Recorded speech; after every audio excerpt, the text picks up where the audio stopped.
Assalamualaikum warahmatullahi wabarakatuh. Halo guys, perkenalkan kami dari Universitas Muhammadiyah Profesor Dr. Hamka. Kami dari kelompok 1. Kelompok kami terdiri dari Reski Aulia Ananda, Siva Deviana, Giana Niluh Desiana, dan Yosi Melina Gesti. Kami akan membahas tentang identifikasi lipid. Ada yang tahu nggak sih lipid itu apa? Lipid adalah ester asam lemak rantai panjang dan alkohol atau turunan sekerabat.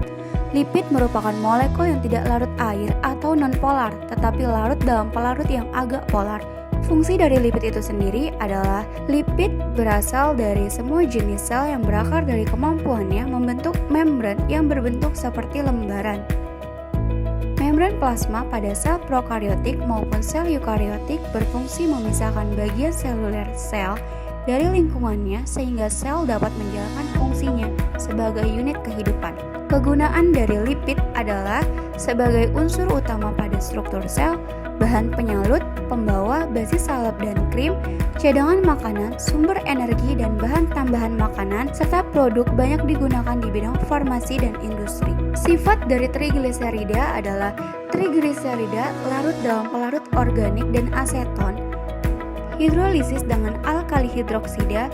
Trigliserida apabila dibiarkan lama di udara akan mengalami oksidasi asam lemak tidak jenuh, kemudian menghasilkan peroksida, kemudian terbentuk aldehid, keton, dan asam. Kemudian dapat menimbulkan bau tengik dan rasa tidak enak. Asam lemak dibagi menjadi dua. Yang pertama adalah asam lemak jenuh. Asam lemak jenuh tidak mengandung ikatan rangkap.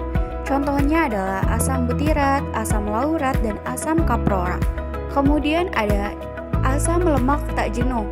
Asam lemak tak jenuh merupakan asam lemak yang tidak mengandung.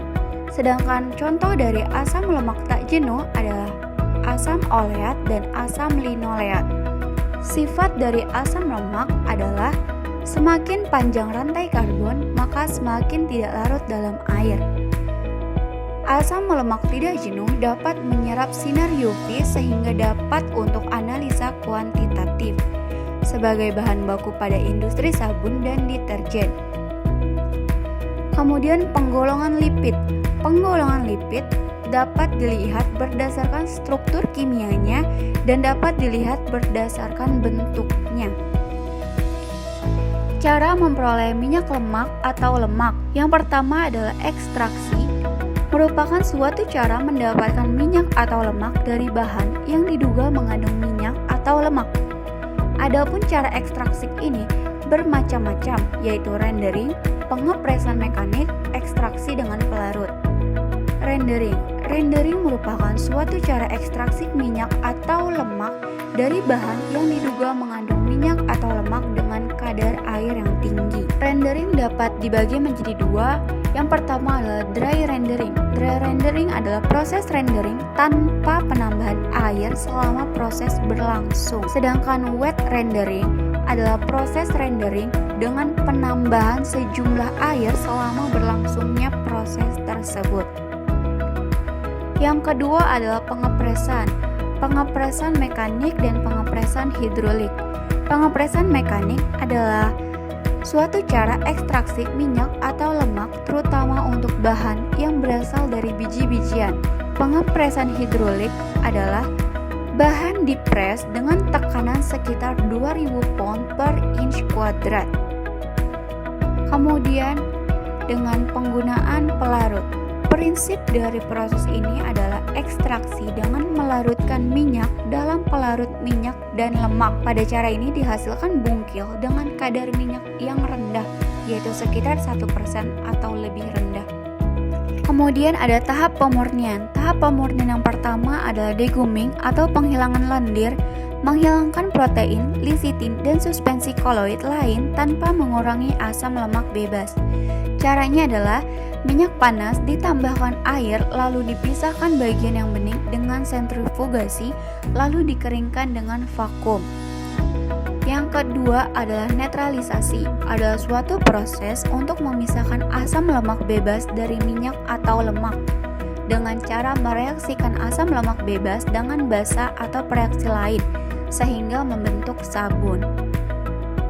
Bila ekstraksi dengan pelarut organik, maka langsung dinetralkan. Yang ketiga adalah bleaching atau pemutihan. Tujuannya adalah untuk menghilangkan zat warna yang tidak disukai dalam minyak. Caranya ada dua. Yang pertama adalah dilewatkan pada adsorben. Contohnya adalah tanah diatoma atau karbon aktif. Sedangkan cara yang kedua adalah diberi bahan kimia. Contohnya adalah peroksida dikromat, ozon, klorin, dan klorin dioksida, atau garam natrium bisulfit dan natrium hidrosulfit. Cara yang keempat adalah deodorizing atau penghilangan bau. Tujuannya adalah menghilangkan bau dan rasa yang tidak enak dalam minyak yang disebabkan oleh adanya aldehid dan keton. Caranya adalah dengan destilasi, panaskan dan dialiri uap panas 4-6 jam dengan divakum. Jadi, pengujian pada lipid itu ada beberapa macam. Yang pertama adalah uji noda lemak. Teteskan minyak lemak pada kertas saring, biarkan mengering, amati noda lemak yang jernih atau transparan. Kemudian yang selanjutnya adalah uji kelarutan. Caranya adalah teteskan 1 tetes minyak lemak pada tabung reaksi. Kedua, tambahkan pelarut masing-masing, ether, kloroform, alkohol 90% dan air. Sampai tepat larut, catat berapa tetes pelarut yang digunakan. Kemudian yang ketiga adalah uji pembentukan emulsi. Kocok minyak kelapa dalam tabung reaksi dengan 5 ml air. Amati apa yang terjadi. Yang kedua adalah dalam tabung tersebut kemudian ditambahkan sedikit air sabun dan amati apa yang terjadi. Kemudian yang keempat ada uji pembentukan sabun. Caranya adalah didihkan 1 ml minyak lemak dalam 2 ml larutan NaOH2n, tambahkan 3 ml air, amati sabun yang terjadi. Pengujian yang kelima adalah uji ketidakjenuhan atau halogenasi. Uji halogenasi adalah suatu reaksi kimia yang melibatkan penambahan satu atau lebih atom hidrogen pada suatu senyawa pada material. Yang keenam adalah uji gliserol. Dalam tabung reaksi yang tahan panas, masukkan kalium hidrogen sulfat setinggi 5 mm. Teteskan gliserol 5 tetes, tambahkan sedikit serbuk kalium hidrogen sulfat. Uji penetapan jarak beku. Titik beku merupakan suatu keadaan di mana cairan berubah menjadi padatan. Titik beku terjadi karena kandungan asam lemak tak jenuh dengan ikatan rangkap atom karbonnya. Kemudian ada uji penetapan jarak lebur. Titik leleh merupakan suatu keadaan di mana terjadi kesetimbangan antara padatan dan cairan dalam tekanan 1 atm. Titik lebur terjadi karena ikatan rangkap karbon lebih tinggi dan sifatnya memadat. Kemudian ada uji sterol. Uji ini bertujuan untuk mengidentifikasi adanya sterol dalam suatu lemak. Kemudian ada uji khusus oleum lini. Oleum lini atau minyak cat memiliki titik beku rendah dan mengandung asam lemak tak jenuh berkadar tinggi sehingga pengeringan membentuk lapisan vernis. Kemudian ada uji khusus oleum sesami. Caranya adalah minyak wijen mengandung sesamol. Minyak wijen 5 ml dicampur dengan larutan sukrosa 10% dalam asam klorida pekat. Kemudian amati warna yang terjadi. Hasil yang didapatkan. Hasil yang didapatkan pada minyak lini terbentuk noda, larut dalam ether dan kloroform, tidak larut dalam etanol 95% dan aquades. Pada minyak ikan tidak terbentuk noda, larut dalam ether, kloroform dan aquades. Pada gliserol tidak terbentuk noda, larut dalam kloroform, etanol 95% dan aquades. Pada adepslane terbentuk noda dan tidak larut dalam aquades. Pada sera alba, sukar larut dalam etanol 95%, pada sera flava, larut dalam ether dan kloroform.